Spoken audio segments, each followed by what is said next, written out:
Hey there, chemists. In this unit, we are going to talk about what makes molecules aromatic. On the screen in front of you are just examples of some drug molecules that contain aromatic rings. These obviously give structural features to the molecules, and we'll also see they explain some of the chemical properties as well. You're probably all familiar with the benzene ring. I see multiple benzene rings in these examples of molecules, but there are other cyclic species that behave as an aromatic ring, such as this pyridine ring and this even five-membered heterocycle over here that we can explain with their electronic arrangement. So to kick it off, I'm just going to look at some common aromatic molecules and then describe how we look at the groups attached to those molecules, and then more specifically, how does the electronic arrangement make something aromatic. First off, let's just give ourselves some commonly named molecules. Everyone should know benzene in the upper left. No one calls it cyclohexatriene. That's benzene.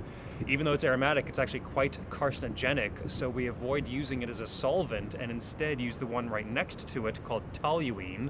That's methylbenzene, but more commonly known as toluene.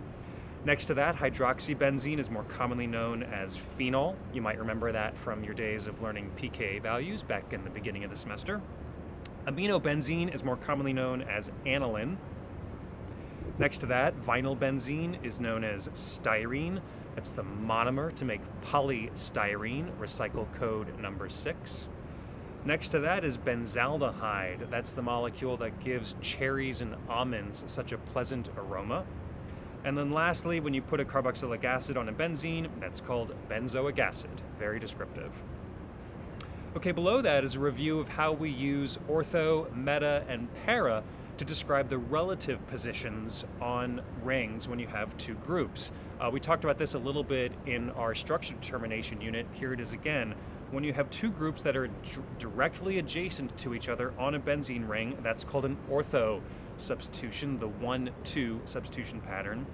A 1-4 substitution pattern is called a para arrangement, and then a 1-3 substitution is called a meta. So both of those on the right are meta substitutions.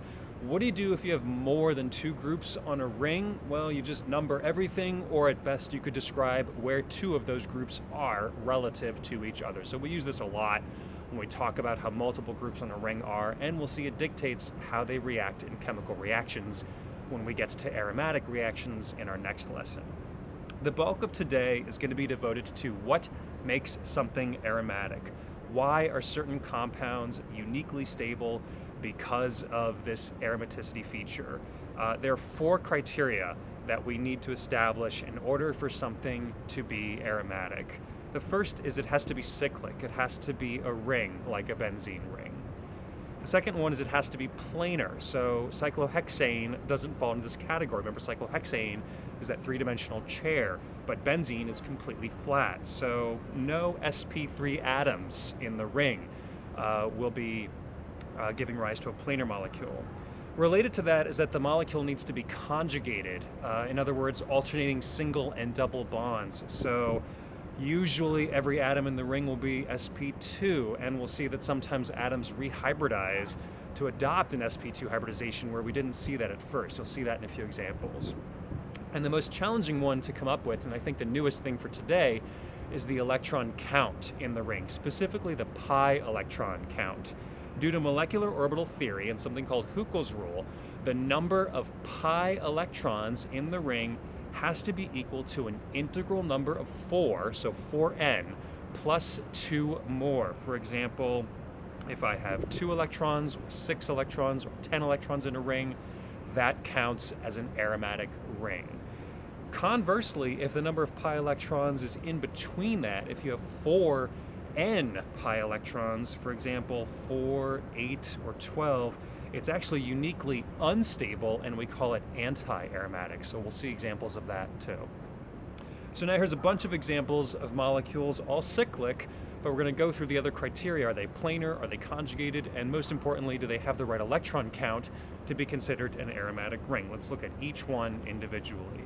So how do you count your pi electrons? Well, first of all, anytime you have a double bond, that counts as 2 pi electrons. So there's 2 there, 2 more there, and 2 more there. That gives rise to 6 pi electrons. This is an aromatic molecule. This is called pyridine.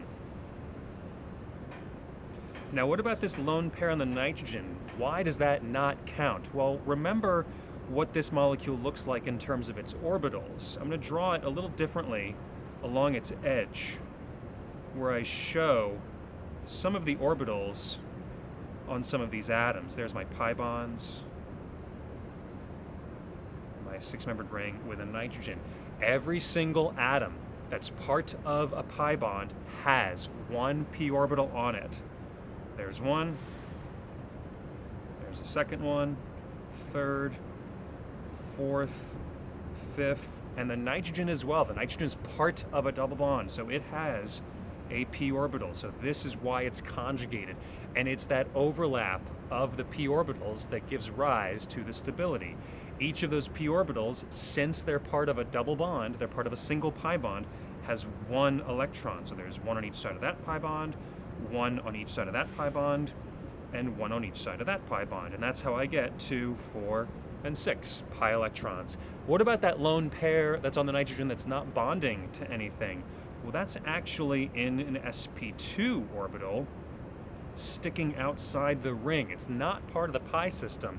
That's an sp2 orbital on an sp2 hybridized nitrogen, which has a p orbital. We haven't really talked about orbitals so much since the very beginning of the semester, but we'll use this a lot in determining if rings are aromatic. So that's how we get 6 pi electrons and why pyridine is aromatic. Right next to it, this is the furan molecule. Let's count our pi electrons. Start with the pi bonds. There's 2 from that double bond, and there's 2 more from that. Turns out that one of the lone pairs in the oxygens count toward the pi system, so you actually get 6 pi electrons, and this is also aromatic. Now, why do one of those lone pairs count toward the pi system and the other one doesn't? I'm going to draw an orbital picture for this as well, showing where those p orbitals are. Here's my 5-membered ring with an oxygen. We have 2 double bonds. Now remember, each double bond has an sp2 atom on either side with a p orbital. I'm just drawing the p orbitals. There's 1 pi electron in each of those 4 p orbitals, so that's how we get those first 4.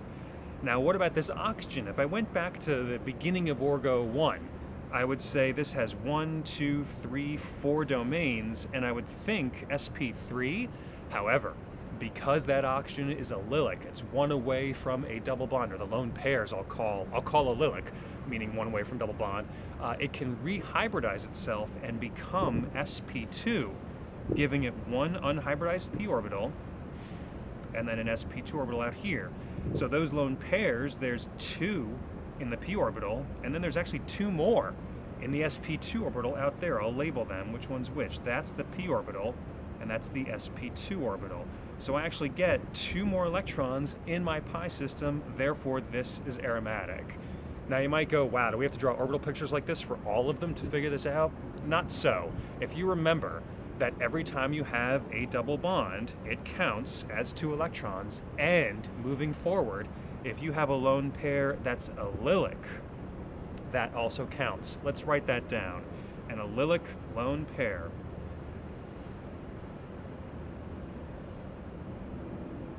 counts. What if we have 2 allylic lone pairs in the same atom? Well, we just saw an example of that, and clearly only one of them can count. So we'll sometimes see allylic lone pairs. We have to add them to the pi system because the atom rehybridizes. That alleviates some strain, and more importantly, gives the molecule a chance to be aromatic, as we see here. Right next to it, the cyclopropenyl anion, I have 2 pi electrons from the double bond.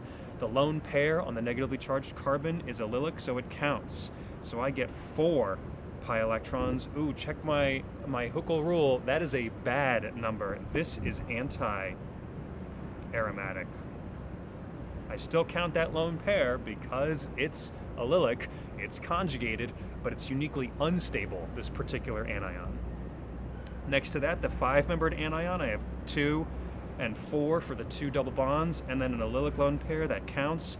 So this is a 5-membered ring, but with 6 pi electrons. This is aromatic. very stable carbanion, it turns out. Next to that, the cyclooctatetraene molecule. If I count my pi bonds, 2, 4, 6, 8 pi electrons is what I think at first. However, a little bit of surprise here, this one is non-aromatic. And the reason for that is once you get to an 8-membered ring, it knows that it would otherwise be anti-aromatic, and it doesn't want to be anti-aromatic. So it will contort itself to be non-planar, not planar. And I can show that by trying to draw a picture of what it looks like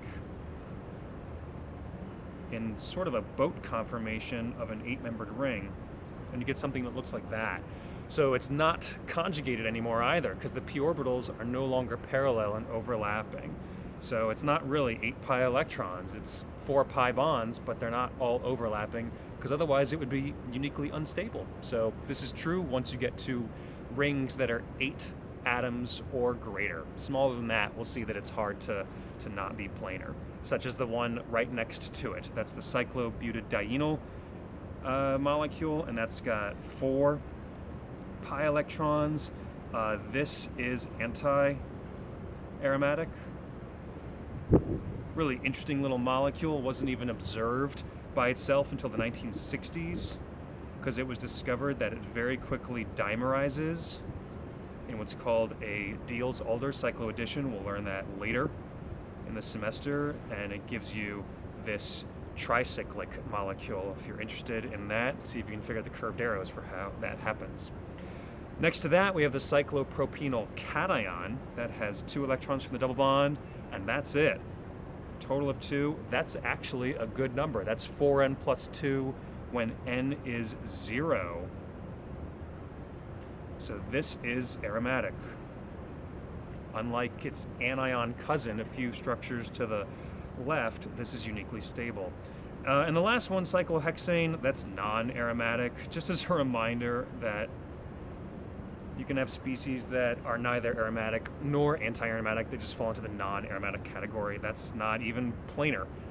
It's a chair cyclohexane. Okay, so there's the first row. What I'd like you to do now is hit pause and then see if you can come up with the correct electron count for the pi electrons in the second row, and then we'll try to explain which ones are aromatic, which ones are anti, and which ones might be non-aromatic. Hit pause and try that now. Okay, let's see how you did. So the molecule in the lower left has 2 and 2 more for the 2 pi bonds. Now, which of those lone pairs count? One of the lone pairs on the oxygen counts. The other one does not. That's just like the furan molecule up above. And the lone pair on the nitrogen does not count because that's not allylic. Wait, isn't it allylic because it's one away from that double bond? Yes, you could say that at first, but it's really more vinylic because it's part of this doubly bonded situation in the lower right. That lone pair is in an sp2 orbital.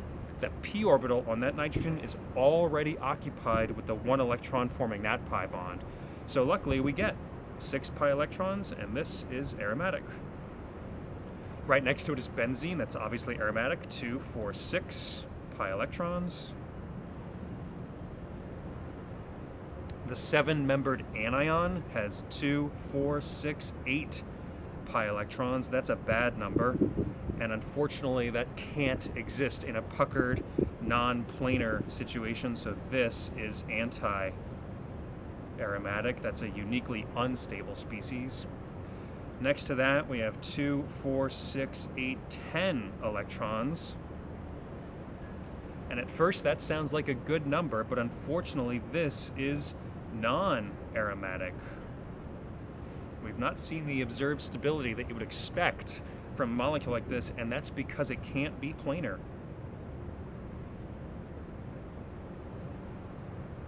So the cyclooctatetraene molecule we saw didn't want to be planar. Here's an example of a molecule that actually I would think would want to be planar, but it can't be. Look at that line structure a little more carefully and remind yourself of some of the invisible hydrogens that we don't draw because of the abbreviated line structure, but they are still there. I'm going to draw them in this molecule just to highlight that they're there. There's an H there and another H there, and they are sterically bumping into each other. Can't be planar. Steric interaction of H's. Just to remind myself, that's why if you made a model of this, you would see that those two halves of an open, cyclodecapentaene molecule have these H's bumping right into each other, and they can't actually exist as a complete plane. Not true for the fused system right next to it. This is called the azulene molecule that has 2, 4, 6, 8, 10 pi electrons, and it can be planar, so this is aromatic. As is the 7-membered cation next to it. That's 2, 4, 6 pi electrons. That's also aromatic. And the indole molecule at the end has 2, 4, 6, 8, and 10. Don't forget the lone pair that's allylic on the nitrogen. That is 10 electrons. Notice I'm counting the entire ring of the bicycle. That's aromatic. So in order to be aromatic, you need to be cyclic, planar, conjugated, and have a 4n plus 2 pi electron count. Before we wrap up today, I just want to show you how you can also sometimes unmask what looks like a benzene ring in a molecule that at first doesn't appear to have that feature, and it can point to the fact that it actually is uniquely stable. For example, this one with a bunch of nitrogens and an oxygen doesn't look anything like a benzene at first, but remember there is resonance contribution with a lot of these examples, and here if I show that, because of this electronegative oxygen, there's a significant dipole, and I can draw that pi bond, forming a lone pair on that oxygen, and simultaneously, that nitrogen lone pair can form a pi bond, giving me a different contributor that looks like this, which, yes, it now has formal charges, negative on the oxygen, positive on the nitrogen, but what I really notice is, oh, that looks just like a benzene ring, an alternating double single bond character in a 6-membered ring. And yes, this is aromatic. And it's just an easier way to see that feature. So a lot of molecules have this resonance contribution that sort of unmasks its aromatic behavior. And I want you to try to prove to yourself that that exists for the other two. Hit pause one more time and see if you can figure out how to draw one resonance contributor for each of these other two examples that makes them look like a benzene ring, that makes them look like a 6-membered ring with alternating single and double bonds. Hit pause and try that now. Okay, let's see how you did. So for this one with a boron and a nitrogen in it, sometimes it helps me to draw in my lone pairs if I've forgotten that they are there. Remember, there's a lone pair on that nitrogen. If I have to draw a contributor, the only one that would make sense is from the lone pair on the nitrogen to the nitrogen boron bond. Remember, boron in the first one is not satisfying its octet, so it's quite electrophilic. Now it is satisfying its octet in this other contributor. As a result, it has a negative. That also means the nitrogen has a positive, but there's your 6-membered ring with a benzene-looking feature, alternating single and double bonds. And then the last one, again, I'm going to draw my lone pairs. There's 2 on each of the oxygens. Thinking about dipoles, more electronegative oxygen tells me that I'll bet if I have any contribution with resonance, it's the pi bond going up to that oxygen. Simultaneously, this pi bond on the right, or the left frankly, could form a carbon-carbon pi bond, and then one of the lone pairs in the oxygen up there can donate. That gives me a different looking contributor, and as with all of these, it separates charge, but it creates what looks like a 6-membered ring with alternating single and double bonds. So they all are reminiscent of the benzene architecture, and therefore uniquely stable as a result. Okay, so that's what makes a molecule aromatic. It's got to be cyclic, planar, conjugated, and have 4n plus 2 pi electrons. In our next lessons, we'll look at how these things react in a very different set of substitution reactions. Thanks for watching.